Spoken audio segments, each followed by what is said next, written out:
Good morning students, how are you? I hope you all are safe at home and doing your study perfectly and regularly. Previous video में हमने exercise 2.1 के 1 to 6 sum solve किए थे. आज हम आगे 7 से सम अपने कंटिन्यू करते हैं. The sum of 3 consecutive multiples of 8 के 3 कॉन्जिक्यूटिव मल्टीपल्स का सम. कॉन्जिक्यूटिव का मतलब लगातार, एक के बाद एक. आपने बीच बीच में से नहीं लेने, लगातार लेने हैं. तो उनका जो सम है 8 के 3 कॉन्जिक्यूटिव मल्टीपल्स का जो सम है वो क्या है 888. Find the multiples. फिर आपको क्या फाइंड करने हैं, मल्टीपल्स फाइंड करने हैं. आपको मल्टीपल्स पता है वैसे क्या होते हैं. तो देखो मल्टीपल्स निकालने का तरीका क्या होता है. जैसे हमें 8 के मल्टीपल्स फाइंड करने हैं तो 8 को पहले 1 से मल्टीप्लाई करो.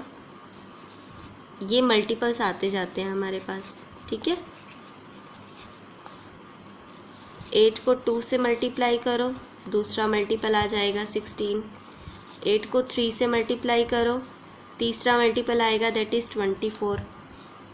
फिर 8 को 4 से मल्टीप्लाई करो, 32 फोर्थ मल्टीपल आ जाएगा. इस तरह से ये चलता जाता है, ठीक है. अब हमें क्या करना है, 8 के 3 मल्टीपल्स लेने हैं, लेकिन लेने लगातार हैं. अब हमें नहीं पता कि उसने कौन से मल्टीपल्स लिए होंगे जिन मल्टीपल्स का सम क्या आया होगा 888, है ना. तो बीच में से क्या पता कोई 3 उसने लगातार उठा लिए हों, या तो ये वाले हों या ये वाले 3 हों, हमें क्या पता. अब तो हम मान लेंगे मल्टीपल्स को in the form of x की फॉर्म में मानेंगे. और कैसे मानेंगे वो देखो. आप क्या लिखोगे, 7 सम है ना, लिखोगे 3 कॉन्जिक्यूटिव मल्टीपल्स ऑफ 8 आर. उसने कोई भी 3 मल्टीपल लिए हों. सपोज करो अगर उसने पहला मल्टीपल 34 लिया है तो वो इस फॉर्म का रहा होगा ना, 8 मल्टीप्लाई समथिंग रहा होगा, ऐसे ही रहा होगा. अब 8 तो ज़रूर है, हर मल्टीपल में 8 तो है ही है. तो मुझे 3 मल्टीपल मानने हैं. पहला, अगर मुझे पहला मल्टीपल पता चल गया ना तो दूसरा मल्टीपल के लिए तो मुझे क्या करना है, 8 प्लस ही करना है. देखो अगर पहला मल्टीपल 8 है सपोज करो, तो दूसरा मल्टीपल निकालने के लिए प्लस 8 करना पड़ेगा. फिर उससे अगला मल्टीपल निकालने के लिए फिर से प्लस 8 करना पड़ेगा. फिर उससे अगला निकालने के लिए फिर से प्लस 8 करना पड़ेगा. मतलब मुझे बस एक मल्टीपल पता चल जाए. अब मुझे तो पहला मल्टीपल ही नहीं पता चल रहा, तो क्या करें. कोई भी मल्टीपल रहा हो वो कैसे आया होगा, 8 को किसी नंबर से मल्टीप्लाई की होगी तभी तो वो मल्टीपल आया होगा ना. जैसे यहाँ 8 को 1 से की तो ये मल्टीपल आया, 8 को 2 से की तो ये वाला आया, 8 को 3 से किया तो ये वाला मल्टीपल आया. मतलब 8 को किसी ना किसी नंबर से तो मल्टीप्लाई की है उसने पहले मल्टीपल के लिए. तो मैंने मान लिया उसने 8 को किससे मल्टीप्लाई किया है, x से. तो पहला मल्टीपल उसका 8x कुछ रहा होगा, क्योंकि मुझे तो नहीं पता ना उसने पहला लिया है, दूसरा लिया है, तीसरा लिया है. बस इतना बताया कि उसने लगातार लिए हैं. तो मैंने मान लिया कि पहला मल्टीपल निकालने के लिए उसने 8 को किसी नंबर से मल्टीप्लाई की होगी, तो इस टाइप का पहला मल्टीपल रहा होगा. दूसरा मल्टीपल कैसे निकाल सकते हैं, देखो अगर आपको पहला मल्टीपल पता चल गया तो दूसरा मल्टीपल निकालने के लिए तो 8 प्लस ही करना है आपको. जैसे अगर पहला मल्टीपल 16 है तो उससे अगला निकालने के लिए 8 प्लस करो, उससे अगला निकालने के लिए फिर से 8 प्लस करो, ऐसे ही करना पड़ता है ना हमें. तो मतलब अगर पहला मल्टीपल 8x है तो इससे अगला मल्टीपल क्या होगा, 8x प्लस 8, इसी टाइप का रहा होगा. फिर इससे अगला मल्टीपल क्या रहा होगा, इसमें फिर से 8 प्लस कर दो, 8x प्लस 16. 3 मल्टीपल आ गए. पहला मल्टीपल कुछ 8x टाइप का रहा होगा, 8 को किसी ना किसी नंबर से मल्टीप्लाई की होगी तभी कोई मल्टीपल आया होगा. वो नंबर ही तो पता नहीं मुझे. अगर वो नंबर ही पता चल जाता तो फिर वो मल्टीपल ही ना पता चल जाता हमें. तभी मैंने उस नंबर को क्या मान लिया, x मान लिया. तो इस टाइप का पहला मल्टीपल रहा है. दूसरा मल्टीपल निकालना है तो हमें 8 प्लस करना पड़ेगा. ऑब्वियस सी बात है, इनमें 8 ही तो प्लस हो रहा है, लगातार लेने हैं ना, इसलिए. इससे नेक्स्ट क्या होगा, 8x प्लस 8. इससे नेक्स्ट क्या होगा, 8x प्लस 16. अब उसने कहा इन तीनों मल्टीपल्स का जो सम है, the sum of 3 consecutive multiples of 8 is 888। तो लिख देते हैं यहाँ पर according to statement sum of 3 consecutive multiples, पूरी स्पेलिंग लिखना, मैंने यहाँ डॉट लिख दिया, ठीक है, क्योंकि यहाँ स्पेस कम है, of 8, sum of 3 consecutive multiples of 8 कितना है 888। अब 3 कॉन्जिक्यूटिव मल्टीपल्स यानी पहला ये है, दूसरा ये है, तीसरा ये है, तीनों का सम कर दो 8x प्लस 8, फिर देखो पहला ये हो गया, दूसरा ये वाला हो गया, तीसरा 8x प्लस 16 हो गया, तीनों का सम क्या है 888, ठीक है। अब देखो 8x plus 8x plus 8x total कितने 8x हो गए, मतलब टोटल x कितने हो गए ऐसे बताओ मुझे। यहाँ 8x हैं, यहाँ भी 8x, यहाँ भी 8x, 8 और 8 16, 16 और 8 24, तो टोटल 24x हो गए। अब प्लस 8 प्लस 16 कितने हो गए 24 इक्वल्स टू 888। अब देखो 24x इक्वल्स टू 888 माइनस 24, यानी कि 24x equals to 8 minus 4 4, 8 minus 2 6, और पहला 8 यहीं पर ही आ जाएगा। x इक्वल्स टू, अब 24 इसके साथ मल्टीप्लाई है, 24 उधर क्या हो जाएगा डिवाइड, ठीक है। अभी कौन सी टेबल पे कैंसिल हो रहे हैं, दोनों 8 की टेबल पे हो रहे हैं, 8 1 ज़ा 8, अब इन दोनों को साथ लेना है तो 0 लगाओ, 8 8 ज़ा 64, 8 3 ज़ा 24, ये दोनों 3 से हो रहे हैं, 3 1 ज़ा 3, 3 3 ज़ा 9, 3 6 ज़ा 18, x की वैल्यू क्या आ गई 36। जब x की वैल्यू 36 आ गई तो यानी यहाँ पर 8 के साथ क्या मल्टीप्लाई करनी थी हमें 36, जो x माना था ना भी 8 के साथ कोई नंबर मल्टीप्लाई हुआ होगा तभी एक पहला मल्टीपल आया होगा, तो x की वैल्यू अब हमें पता चल गई कि यहाँ पर x मल्टीप्लाई नहीं करना था, क्या करना था 36। सो यहाँ पे लिखेंगे so first multiple is equals to 8x equals to 8 multiply 36, क्या लिखेंगे यहाँ 36। अब 36 की 8 से मल्टीप्लाई कराएंगे, 8 6 ज़ा क्या हो जाएगा 48, 8 यहाँ 4 कैरी, 8 6 ज़ा 24 एंड 4 28। पहला तो मल्टीपल हमारे पास क्या आ गया 288। अब सेकंड मल्टीपल हमने क्या माना था 8x प्लस 8, क्योंकि देखो अगला मल्टीपल निकालना होता है ना तो 8 8 प्लस करते जाओ मल्टीपल्स में, अगला मल्टीपल पता चल जाता है। अब इससे अगला मल्टीपल निकालना है तो 8 ही तो प्लस करना पड़ेगा हमें, क्योंकि ये सभी 8 के मल्टीपल्स हैं। सेकंड मल्टीपल लिखते हैं यहाँ, second multiple is equals to, अब इसमें क्या कर देंगे हम 288 में 8 प्लस कर देंगे, या फिर सीधा ही यहाँ पर ये लिखो 8x प्लस 8। सेकेंड मल्टीपल क्या है 8x प्लस 8, x की जगह 36 रखो क्योंकि x की वैल्यू 36 आई है, प्लस 8, 8 को 36 से मल्टीप्लाई किया तो 288 प्लस 8 कितना हो जाएगा यहाँ पर 296, ठीक है। अब थर्ड मल्टीपल निकालते हैं, third multiple is, third multiple हमने क्या माना था, इससे 8 ज़्यादा होगा ना थर्ड मल्टीपल, यानी 8x प्लस 16, या सीधा इसमें 8 प्लस कर दोगे ना तो नेक्स्ट मल्टीपल आ जाएगा, क्योंकि ये सेकंड मल्टीपल है, थर्ड निकालना है तो इसमें 8 प्लस कर दो, ऑब्वियस ही बात है ये तो। अब x की वैल्यू पुट करो 36 प्लस 16, 288 प्लस 16, दोनों को प्लस करो, 8 plus 6 14, 1 carry, 9 plus 1 10, 0 1 carry and 3। अगर आपने अपने आंसर को चेक करना है तो उसने क्या बोला था, तीनों मल्टीपल्स का सम क्या होगा 888। फर्स्ट मल्टीपल ये आया हमारा 288, सेकंड मल्टीपल ये है, थर्ड मल्टीपल ये है, तीनों का सम साइड में करके देख लिया करो कि तीनों का सम 888 बन रहा है या नहीं बन रहा। अगर बनता है तो ठीक है, आपका सम बिल्कुल सही है, अगर नहीं बनता तो आपको ये सम दोबारा करना पड़ेगा फिर। अब 8 सम देखो, 3 कॉन्जिक्यूटिव इंटीजर्स, 3 कॉन्जिक्यूटिव मतलब लगातार लेने हैं इंटीजर। अगर पहला इंटीजर x है तो उससे अगले वाला इससे 1 ज़्यादा होगा ना, यानी x प्लस 1, उससे अगले वाला x+2 होगा। कॉन्जिक्यूटिव का मतलब होता है लगातार लेने हैं। 3 consecutive integers are such that when they are taken in increasing order, जब उनको increasing order में रखा जाता है, ये increasing order ही तो है, सबसे छोटा x, इसमें 1 प्लस कर दिया तो उससे बड़ा, फिर इसमें 1 प्लस कर दिया तो उससे बड़ा, ये increasing order में तो है ही, and are multiply by 2, 3 and 4 respectively। respectively का मतलब है फर्स्ट को मल्टीप्लाई करनी है आपने 2 से, पहले इंटीजर को 2 से, सेकंड वाले को 3 से और थर्ड वाले को 4 से, मतलब सीक्वेंस वाइज ही दिया हुआ है, पहले वाले को 2 से, थर्ड वाले को सेकंड वाले को इससे 3 से और थर्ड वाले को 4 से, ठीक है। दे एड अप टू 74, जब आप मल्टीप्लाई कर दोगे ना, फिर ये कहते हैं दे एड अप टू 74, फिर उनका सम क्या हो जाएगा 74। फाइंड दीज नंबर्स, आपको वो नंबर्स बताने हैं, ठीक है। तो हम लिखते हैं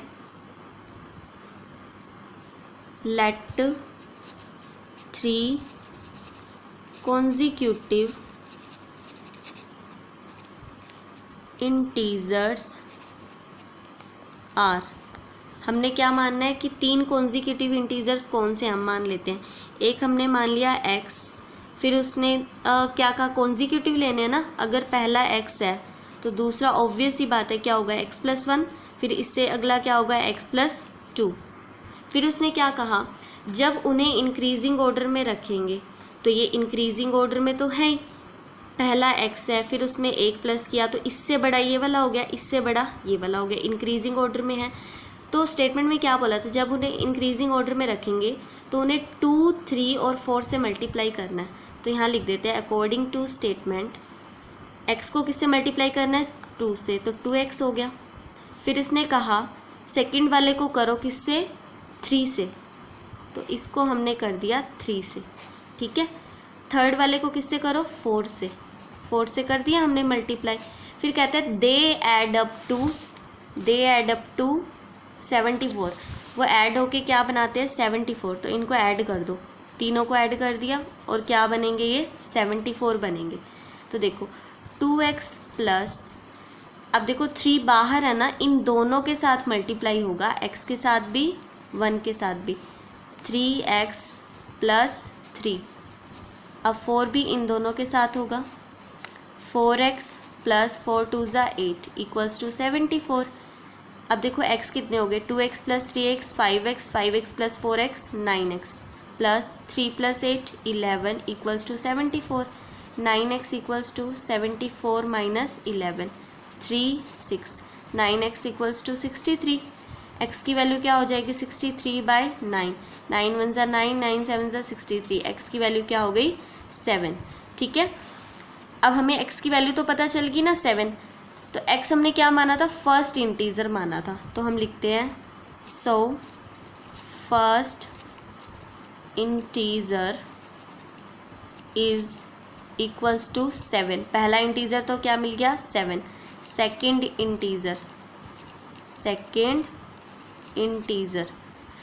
इंटीजर क्या हो गया 7 + 1 यानी 8, और यहाँ लिखेंगे थर्ड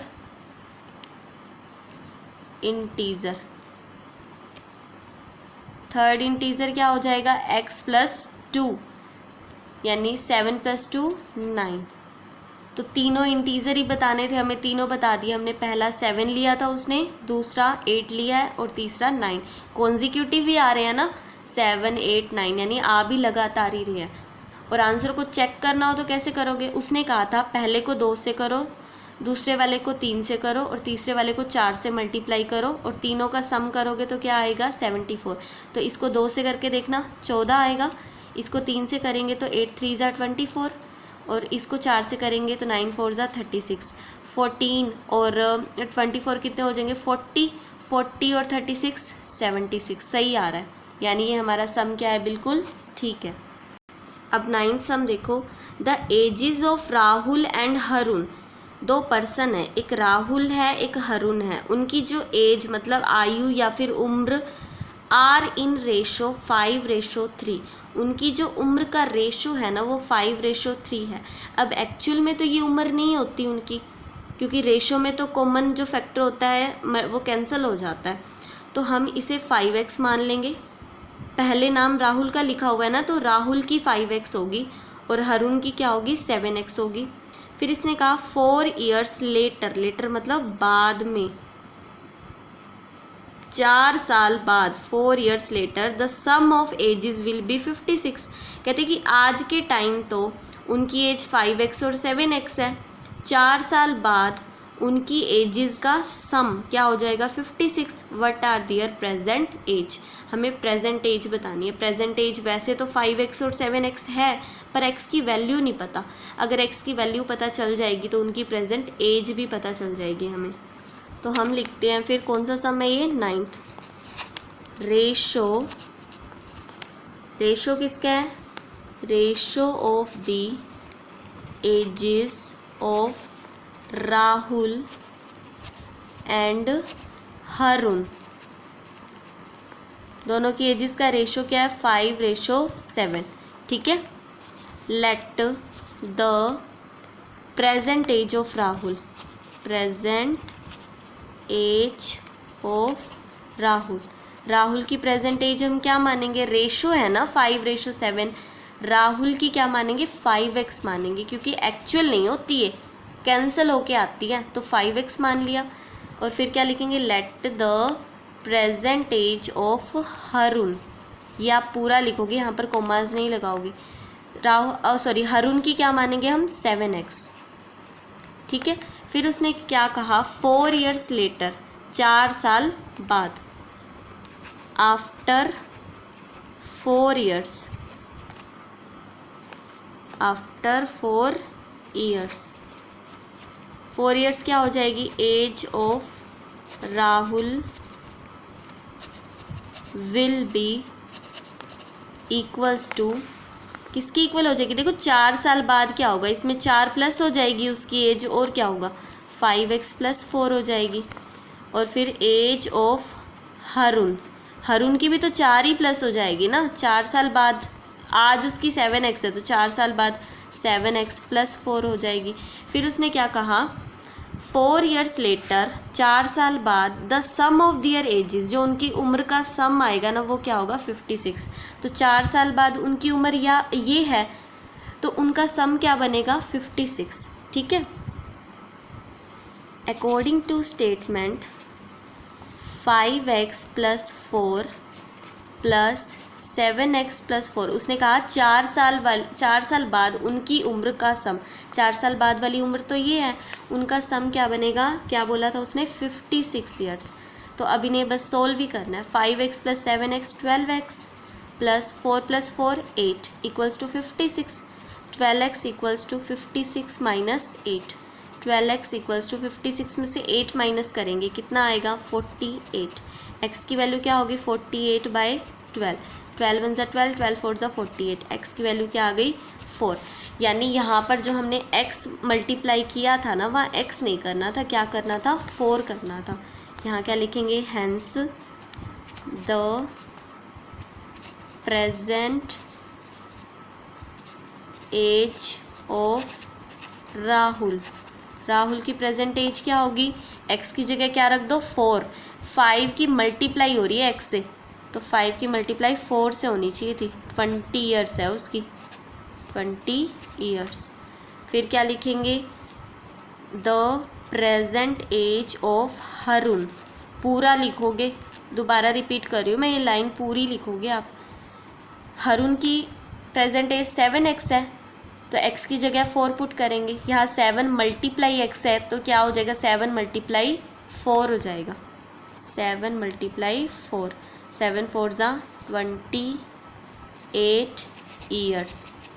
ठीक है। राहुल की प्रेजेंट एज 20 साल, हरुण की 28 years। अब 10th सम देखो, the number of boys and girls in the class are in ratio 7:5। Boys की संख्या और गर्ल्स की संख्या क्लास में, ठीक है, बॉयज़ और गर्ल्स के नंबर का जो रेशो है वो 7:5 है। यानी बॉयज़ कितने रहे होंगे 7x क्लास में और गर्ल्स कितनी रही होंगी 5x। The number of boys is 8 more than number of girls. जो नंबर ऑफ बॉयज़ है ना, मतलब जितने बॉयज़ हैं वो 8 ज़्यादा हैं गर्ल्स से। अगर गर्ल्स 20 हैं तो बॉयज़ 28 हैं। अगर गर्ल्स 30 हैं तो बॉयज़ 38 हैं, मतलब 38 है। 8 ज़्यादा हैं boys. What is the total class strength? आपको टोटल क्लास में बच्चे बताने हैं, क्लास की स्ट्रेंथ बतानी है। अगर हमें बॉयज़ और गर्ल्स की संख्या पता चल गई, अगर पता चल गया कि कितने बॉयज़ और गर्ल्स हैं, तो दोनों को प्लस कर देंगे तो हमें क्या पता चल जाएगी? स्ट्रेंथ पता चल जाएगी क्लास की। तो देखो इसे सॉल्व करते हैं। रेशो हमें गिवन है, ratio of number of boys and girls क्या था? 7:5, यही गिवन है ना हमें। Let actual number of boys in the class में एक्चुअल नंबर ऑफ बॉयज़ कितने होंगे? 7x होंगे ना। देखो बॉयज़ की बात पहले हो रही है तो ये रेशो भी पहला बॉयज़ का ही है। एक्चुअल में तो 7x रहे होंगे, और actual number of girls in the class 5x। फिर उसने क्या कहा कि the number of boys is 8 more than number of girls. जो बॉयज़ हैं ना वो गर्ल्स से 8 ज़्यादा हैं, यानी अगर गर्ल्स 20 हैं तो बॉयज़ 28 हैं। अगर गर्ल्स 30 हैं तो बॉयज़ क्या हैं? 38 है। अगर गर्ल्स 10 हैं तो बॉयज़ 18 है, मतलब 8 ज़्यादा रहेंगे बॉयज़। गर्ल्स अगर 10 हैं तो बॉयज़ 18 है, गर्ल्स 20 हैं तो बॉयज़ 28 है। मतलब हर हाल में उनका डिफरेंस कितना रहेगा? 8 रहेगा ना। तो देखो हमें क्या बोला है कि बॉयज़ जो हैं वो 8 ज़्यादा हैं गर्ल्स से, यानी इनका डिफरेंस 8 है ना। यही बोलना चाहता है, हर हाल में डिफरेंस तो 8 ही आएगा क्योंकि बॉयज़ 8 ज़्यादा हैं। तो देखो बॉयज़ ज़्यादा है ना, तो अगर मैं इन दोनों का डिफरेंस निकालूंगी तो वो क्या आएगा? 8 ही तो आएगा, क्योंकि बॉयज़ 8 ज़्यादा हैं। और जब डिफरेंस हमें गिवन है तो बड़ी में से छोटी वैल्यू को माइनस करेंगे। अब बॉयज़ ज़्यादा हैं तो 7x में से 5x ही तो माइनस करेंगे। अब देखो 7x minus 5x 2x equals to 8। x की वैल्यू क्या आ जाएगी? 8/2 यानी कि 4। x की वैल्यू 4 आ गई। तो हम अब पता चल गया हमें x की जगह क्या रखना था? हमें 4 रखना था, बस पता चल गया। Hence the number of boys in the class 7 × 4 करना था हमें, 28 हो गए। The number of girls in the class, girls कितनी होंगी? 5x मतलब 5 × x की जगह 4, 20। देखो डिफरेंस 8 ही आ रहा है ना, वही तो बोला था उसने कि बॉयज़ है ना वो 8 ज़्यादा हैं गर्ल्स से, तभी तो मैंने दोनों का डिफरेंस 8 रखा था, क्योंकि डिफरेंस तो देखो 8 ही आएगा। अब हमसे बॉयज़ गर्ल्स नहीं पूछा, उसने पूछा total class strength. Total class strength, total class में बच्चे, तो number of boys plus number of girls. Boys कितने हैं? 28, गर्ल्स कितनी है? 20, तो क्लास की स्ट्रेंथ 48।